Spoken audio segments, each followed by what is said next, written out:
بسم الله الرحمن الرحيم. فاذكروني أذكركم واشكروا لي ولا تكفرون.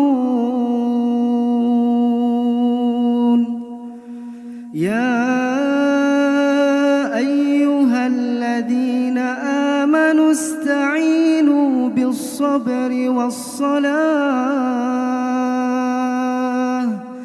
إن الله مع الصابرين.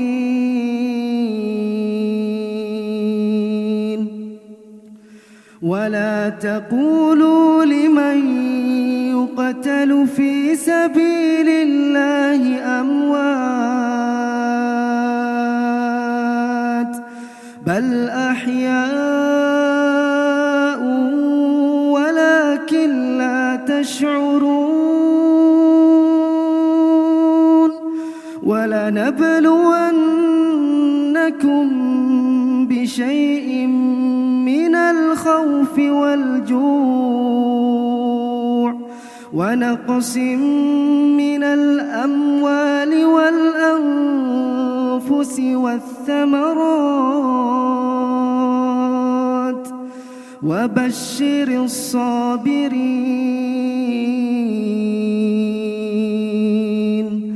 الذين إذا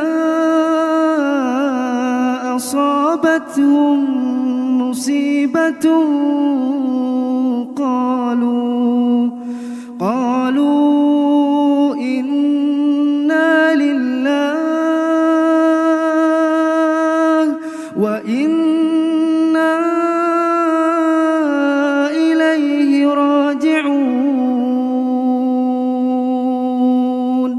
أولئك عليهم صلوات من ربهم ورحمة وأولئك